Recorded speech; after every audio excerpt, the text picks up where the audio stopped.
ചെറുപ്പക്കാരിൽ ആക്രമവാസന കൂടി വരികയാണോ? സ്വന്തം സഹപാഠിയെ തന്നെ കുത്തിമലർത്തുക, അതുപോലെ തന്നെ നിരന്തരമായി പീഡിപ്പിക്കുക, ഇതിലെല്ലാം ആനന്ദം കണ്ടെത്തുന്ന ഒരു സമൂഹമായി നമ്മുടെ ചെറുപ്പക്കാർ മാറിക്കഴിഞ്ഞിട്ടുണ്ടോ? അത് വിദ്യാർത്ഥികൾ മാത്രമല്ല, മറ്റു രീതിയിലുള്ള ചെറുപ്പക്കാരിൽ പോലും ഇത്തരം ആക്രമണവാസന വല്ലാതെ കൂടുതലായി കാണുന്നുണ്ട്. ഓരോ ദിവസവും റിപ്പോർട്ട് ചെയ്യുന്ന ഓരോ വാർത്തകളനുസരിച്ച് നോക്കുകയാണെങ്കിൽ ആൺപെൺ വ്യത്യാസമില്ലാതെ ഒരു ക്രിമിനൽ ആക്ടിവിറ്റിയിലേക്ക് ചെറുപ്പക്കാർ ഇപ്പോൾ പോകുന്നതായി കാണാം. അപ്പോൾ അത് ഈ കാലഘട്ടത്തിൻ്റെ മാത്രം പ്രതിഭാസമാണോ, അതോ ഇതിങ്ങനെ തന്നെയാണോ? സത്യം പറയട്ടെ, ഇത് വളരെ പണ്ടേ ഉള്ള ഒരു കാര്യമാണ്. ചെറുപ്പക്കാരെപ്പോഴും ആക്രമവാസനയുള്ളവരാണ്.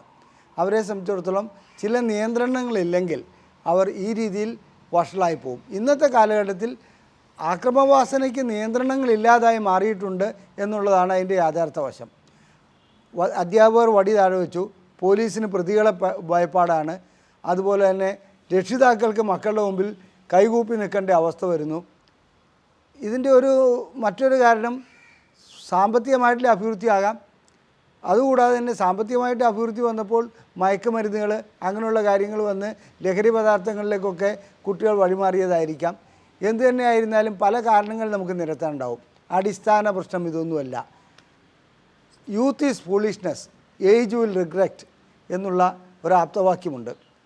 മലയാളത്തിൽ പറഞ്ഞാൽ യുവത്വം വിട്ടിതങ്ങളെ കാട്ടിക്കൂട്ടുകയുള്ളൂ, പ്രായം പശ്ചാത്തപിക്കും. പ്രായം പശ്ചാത്തപിച്ചിട്ട് കാര്യമില്ലല്ലോ. അപ്പോൾ എന്താണ് യഥാർത്ഥ പ്രശ്നം എന്നുള്ളതിലേക്ക് നമുക്ക് വരാം. ഞാൻ ഡോക്ടർ അജയൻ വർഗീസ്, കോഴിക്കോട് ജില്ലയിൽ കുന്നമംഗലം പന്തീർപ്പാടത്തുള്ള institute of sexual and reproductive medicine എന്ന സ്ഥാപനത്തിൻ്റെ ഡയറക്ടറാണ്.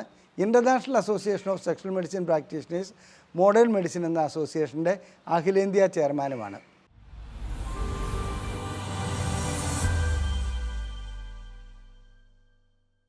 പറയട്ടെ, ഇന്ന് ചെറുപ്പക്കാരിൽ കണ്ടുവരുന്ന ആക്രമണവാസനയൊക്കെ കാലാകാലമായി ഉള്ളതാണ്. പക്ഷേ അതിന് നിയന്ത്രണങ്ങളുണ്ടായിരുന്നു. ആ നിയന്ത്രണങ്ങളില്ലാത്തതുകൊണ്ടാണ് ഇന്ന് ചെറുപ്പക്കാർ നാം പ്രതീക്ഷിക്കാത്ത രീതിയിലുള്ള ആക്രമണത്തിലേക്ക് പോകുന്നത്. അതിൻ്റെ യഥാർത്ഥ കാരണം ടെസ്റ്റോസ്റ്റിറോൺ എന്ന ഹോർമോണാണ്. അതായത് ടെസ്റ്റോസ്റ്റിറോൺ ഒരു ലൈംഗിക ഹോർമോണാണ്. എന്നാൽ ടെസ്റ്റോസ്റ്റിറോൺ എന്ന ഹോർമോൺ വെറും ലൈംഗിക ഹോർമോൺ മാത്രമല്ല, മസിൽ പവർ ഉണ്ടാക്കുന്നു, എതിരിടാനുള്ള പ്രവണത ഉണ്ടാക്കുന്നു, ചിന്തിക്കാനുള്ള കഴിവുണ്ടാക്കുന്നു, സൗന്ദര്യം വർദ്ധിപ്പിക്കുന്നു. ഈ കാര്യങ്ങളെല്ലാം ചെയ്യുന്നത് ടെസ്റ്റോസ്റ്റിറോണാണ്. അപ്പോൾ ചെറുപ്പക്കാരിൽ ഒരു അഡോളസൻസ് പീരീഡിൽ, അതായത് ഒരു ടീനേജിലേക്ക് വരുമ്പോൾ 12 വയസ്സ് 13 വയസ്സിലേക്ക് തുടങ്ങുമ്പോൾ ടെസ്റ്റോസ്റ്റിറോണിൻ്റെ അളവ് വളരെയധികം കൂടുന്നുണ്ട്. ഈ അളവ് കൂടുമ്പോൾ അതിക്രമം കാണിക്കുക എന്നുള്ളത് ഒരു പ്രവണതയാണ്. ആ അതിക്രമത്തെ നിയന്ത്രിക്കുവാൻ വേണ്ടി സ്വാഭാവികമായിട്ടും ലൈംഗികതയിലേക്ക് മാറുകയാണെങ്കിൽ ആ അതിക്രമം ഉണ്ടാകുകയില്ല. അവിടെ ടെസ്റ്റോസ്റ്റിറോണിൻ്റെ ഉപയോഗം നടക്കുന്നുണ്ട്.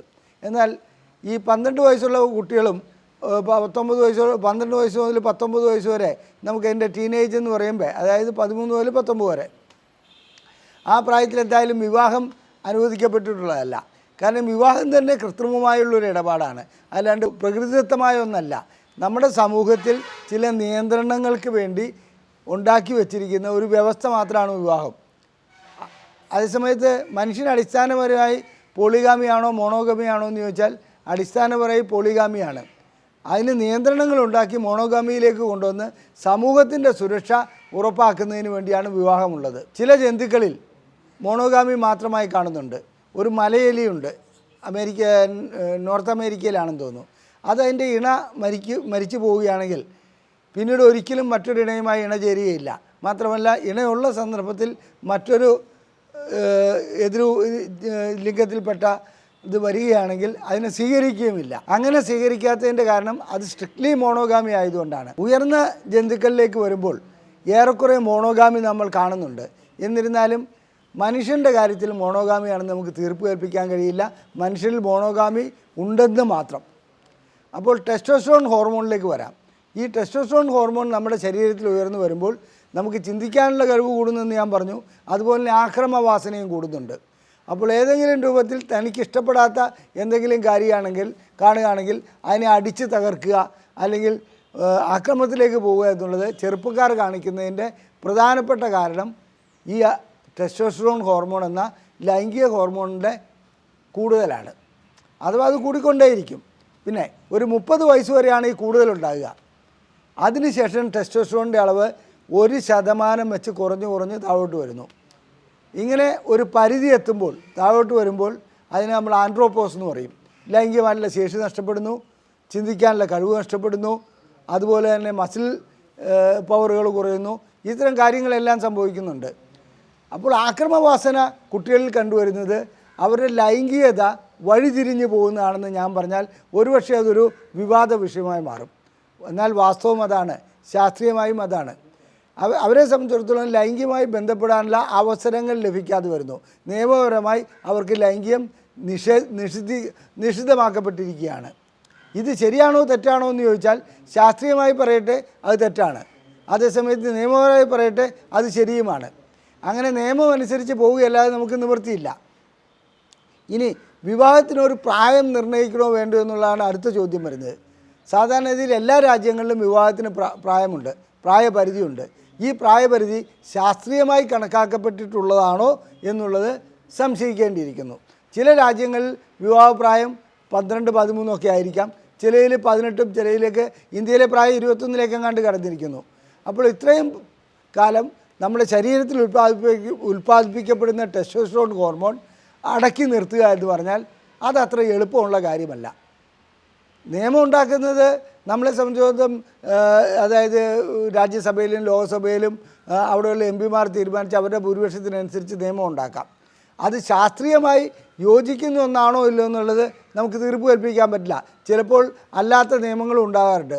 ഉദാഹരണമാണ്, പണ്ട് ഹോമോസെക്ഷാലിറ്റി ഇന്ത്യയിൽ നിരോധിക്കപ്പെട്ടിരുന്നു, തെറ്റാണെന്ന് വ്യാഖ്യാനിച്ചിരുന്നു. ഇന്നോ നിയമം മാറി. പണ്ട് ഒരു പുരുഷൻ മറ്റൊരുത്തിൻ്റെ ഭാര്യയുമായി ലൈംഗിക ബന്ധത്തിൽ ഏർപ്പെട്ടാൽ ക്രിമിനൽ കുറ്റമായിരുന്നു, ആ നിയമം മാറി. അപ്പോൾ നിയമങ്ങൾ മാറുവാനുള്ളതാണ്. ഈ ലൈംഗിക ബന്ധം കുട്ടികളെന്ന് ഞാൻ ഉദ്ദേശിക്കുന്നത് പ്രായപൂർത്തിയായവർ. എൻ്റെ ഭാഷയിൽ പ്രായപൂർത്തി എന്ന് പറയുമ്പോൾ അവർക്ക് ശാരീരികമായ വളർച്ചയും സെക്കൻഡറി സെക്ഷൽ ക്യാരക്ടറും ഒക്കെ വന്ന പ്രായമാണ്. ആ പ്രായമായ വ്യക്തികൾക്ക് ലൈംഗിക ബന്ധം നിഷേധിക്കുവാൻ സമൂഹത്തിന് അവകാശമുണ്ടോ എന്നുള്ളതാണ് ചോദ്യം. നിയമപരമായിട്ട് അത് നിഷേധിക്കപ്പെട്ടിരിക്കുകയാണ്. സമൂഹത്തിന് അങ്ങനെ അവകാശമുണ്ടോ എന്ന് ചോദിച്ചാൽ അത് തന്നെ പണ്ട് നമ്മുടെ ഒരു വ്യക്തിയുടെ സ്വാതന്ത്ര്യത്തെ ഹനിക്കുന്നതല്ലേ എന്നുള്ളത് നിയമജ്ഞർ പരിശോധിച്ച് ഉത്തരം നൽകേണ്ട കാര്യമാണ്. ലൈംഗിക ബന്ധത്തിൽ ഏർപ്പെടുന്ന കാര്യത്തിൽ പോക്സോയിലേക്ക് നമുക്ക് വരാം. 18 വയസ്സിന് താഴെയുള്ള ഒരു പെൺകുട്ടിയുമായിട്ട് ലൈംഗിക ബന്ധത്തിൽ ഏർപ്പെട്ടാൽ അത് പോക്സോ കേസിൽ വരും, കൺസെൻ്റ് ഉണ്ടെങ്കിൽ കൂടി. ഇങ്ങനെ കൺസെൻ്റ് ഉള്ള ബന്ധമാണെങ്കിൽ കൂടി 18 വയസ്സിന് താഴെയുള്ള കുട്ടിക്ക് കൺസെൻറ്റ് നൽകുവാനുള്ള അധികാരമില്ല എന്നുള്ളതാണ് പറയുന്നത്. പക്ഷേ പ്രകൃതി അവൾക്ക് അധികാരം നൽകുന്നുണ്ട്. പ്രകൃതി ആ രീതിയിലുള്ള ലക്ഷണങ്ങളെല്ലാം അവളിൽ കാണിക്കുന്നുണ്ട്. അവൾ ആർത്തവം ആരംഭിച്ചിരിക്കുന്നു, അവരുടെ പ്രായപൂർത്തി ആയിരിക്കുന്നു എന്നുള്ളതിൻ്റെ ഏറ്റവും വലിയ തെളിവതാണ്. അപ്പോൾ നമ്മൾ നിയമം വഴി അതിന് വിലങ്ങ് ഏർപ്പെടുത്തുന്നത്, അതിന് തടസ്സം നിൽക്കുന്നത് ശരിയാണോ എന്നുള്ളത് നിയമജ്ഞർ ചിന്തിക്കണം. ഇത്തരം നിയമങ്ങൾ വരുമ്പോൾ തീർച്ചയായിട്ടും നമ്മളതിനകത്തെ തെറ്റും ശരിയും വ്യാഖ്യാനിക്കുവാൻ അത്ര എളുപ്പമുള്ള കാര്യമല്ല. എന്നാൽ വിവാഹപ്രായം ആ ലെവലിലേക്ക് കൊണ്ടുപോയില്ലെങ്കിൽ ഇവിടെ ഒട്ടനവധി പ്രശ്നങ്ങൾ വേറെ ഉണ്ടാകുന്നുണ്ട്. പോപ്പുലേഷൻ കൺട്രോൾ ഇല്ലാതെ വരും, അതുപോലെ മറ്റ് പല രീതിയിലുള്ള പ്രശ്നങ്ങളുണ്ടാവും. പക്ഷേ ലൈംഗികത നിഷേധിക്കുവാൻ നമുക്ക് അവകാശമുണ്ടോ എന്നുള്ളതാണ് ചോദ്യം. ഒരു വ്യക്തിക്ക് ലൈംഗികമായി ബന്ധപ്പെടുവാൻ അതിന് പ്രായപരിധി നിർണ്ണയിക്കുവാൻ നമുക്ക് എന്ത് അവകാശമാണുള്ളത്? അപ്പോൾ എവിടെയെങ്കിലും വെച്ചൊരു കട്ട് ഓഫ് പോയിൻ്റ് വേണ്ടേ? ആർക്കും എപ്പോഴും ഏത് രീതിയിലും ലൈംഗിക ബന്ധത്തിലേക്ക് ഏർപ്പെടാമെന്ന് നമുക്ക് തീരുമാനിക്കാൻ കഴിയുമോ? ഇനി ലൈംഗിക ബന്ധത്തിൻ്റെ കാര്യത്തിൽ ഫ്രോയിഡിൻ്റെ സ്റ്റഡിയിൽ സിഗ്മണ്ട് ഫ്രോയിഡ് സ്റ്റഡി നടത്തിയിട്ടുണ്ട്. ഫാലിക് സ്റ്റേജിൽ കുട്ടികൾ ലൈംഗിക ബന്ധത്തിൽ ഏർപ്പെടുന്നതായി കണ്ടിട്ടുണ്ട്. ഇത് സ്വാഭാവികം എല്ലായിടത്തും സംഭവിക്കുന്നതുമാണ്. അവരെ നമുക്ക് കേസ് ചെയ്ത് ജയിലിലേക്ക് വിടുകയാണോ വേണ്ടത്? അപ്പോൾ എന്താണ് ശാസ്ത്രീയത, എന്താണ് ശാസ്ത്രവശം, അത് നാം കണക്കിലെടുക്കേണ്ടതുണ്ട്. അത് കണക്കിലെടുക്കാതെ നാം ഉണ്ടാക്കുന്ന നിയമങ്ങൾ ഒരിക്കലും നിലനിൽക്കുന്നതായിരിക്കില്ല.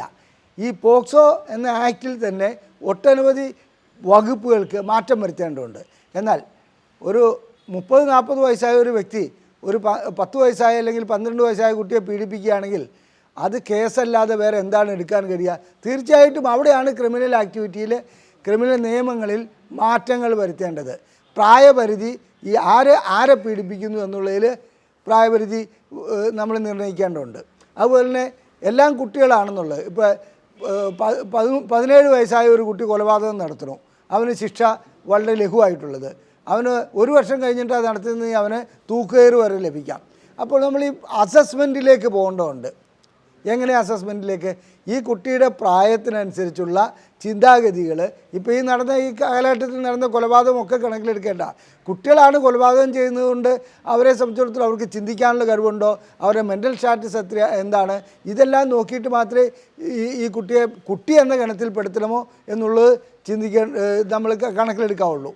അതല്ല കുട്ടി എന്ന ലെവലിൽ നമ്മളെല്ലാവരെയും 17 വയസ്സ് 364 ദിവസമായ ഒരു കുട്ടി കൊലപാതകം നടത്തുന്നു, സാരമില്ല അവനെ പിടിച്ചിട്ട് പ്രായപൂർത്തിയായിട്ടില്ല എന്നുള്ള ഗണത്തിൽ കൊണ്ടുപോയിട്ട് ജുവനൈൽ ഹോമിലിടുന്നു. അങ്ങനെയല്ല വേണ്ടത്. ഈ കുട്ടി കുറ്റം ചെയ്യുന്നുണ്ടെങ്കിൽ ആ കുറ്റം ചെയ്തത് ഏത് രൂപത്തിലുള്ള കുറ്റമാണ്. കുട്ടിയുടെ അറിവില്ലായ്മ കൊണ്ട് ചെയ്യുന്ന കുറ്റമുണ്ട്, അറിഞ്ഞുകൊണ്ട് ചെയ്യുന്ന കുറ്റമുണ്ട്. ഇപ്പോൾ ലൈംഗികതയുടെ കാര്യത്തിൽ ഒരു കുട്ടി ഇപ്പോൾ ലൈംഗികമായിട്ട് ബന്ധപ്പെട്ടു എന്നുള്ളതിൽ നമ്മൾ ശിക്ഷിക്കുക എന്നുള്ളത് തെറ്റാണെന്നുള്ള ഒരു അഭിപ്രായക്കാരനാണ് ഞാൻ. രണ്ടു കൂട്ടർക്കും സമ്മതത്തോടു കൂടിയാണെങ്കിൽ. അത് പ്രായപൂർത്തിയായിട്ടുണ്ടോ ഇല്ലയോ എന്നുള്ളതിൽ കുട്ടികൾ തമ്മിലാണെങ്കിൽ നമുക്ക് എങ്ങനെ കേസെടുക്കാൻ കഴിയും? ഇപ്പം 10ാം ക്ലാസ്സിൽ പഠിക്കുന്ന ഒരു പെൺകുട്ടിയെ 9ാം ക്ലാസ്സിൽ പഠിക്കുന്ന ഒരു ആൺകുട്ടി ഗർഭിണിയാക്കുന്നു. ആർക്കെതിരെ എന്ത് കേസെടുക്കണം എന്നാണ് പറയുന്നത്? ആ കേസെടുക്കുന്നതിൽ ഒരു ന്യായമുണ്ടോ? പ്രകൃതിദത്തമായ ഒരു സംഭവത്തെ നമ്മൾ വളച്ചൊടിച്ച് നമ്മളതിന് നിയമപരമായിട്ട് അത് കേസിലേക്ക് കൊണ്ടുപോകുന്നത് തെറ്റാണെന്നുള്ള അഭിപ്രായമാണ് എനിക്കുള്ളത്. നിയമജ്ഞർ ഈ കാര്യം ചർച്ച ചെയ്ത് ഇതിനൊരു പരിഹാരമുണ്ടാക്കേണ്ടതുമാണ്.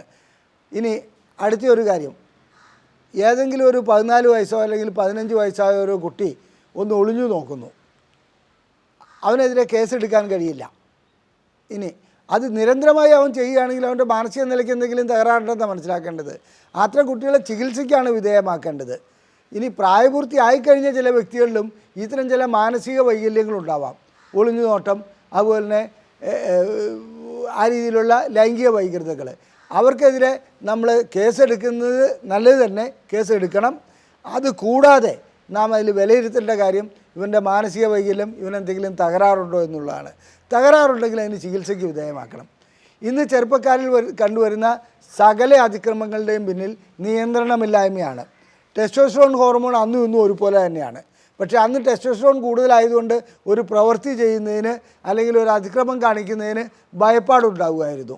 ഇന്ന് ഭയപ്പാടില്ലാത്തതിൻ്റെ കാരണം സാമ്പത്തികമായിട്ടുള്ള നമ്മുടെ വളർച്ചയും അതുപോലെ തന്നെ കുട്ടികളുടെ കയ്യിൽ ആവശ്യത്തിൽ കൂടുതൽ പണം വന്നതും പിന്നെ നിയന്ത്രണങ്ങളില്ലാതെ മയക്കുമരുന്നുകൾ ലഭിക്കുന്നതും അധ്യാപകർ, പോലീസ്, രക്ഷിതാക്കൾ എന്നിവരെ ഭയമില്ലാതെ ആയതുമാണ്. ഞങ്ങൾ ലൈംഗിക പ്രശ്നങ്ങൾക്ക് ചികിത്സ നടത്തുന്ന ഒരു സ്ഥാപനമാണ്.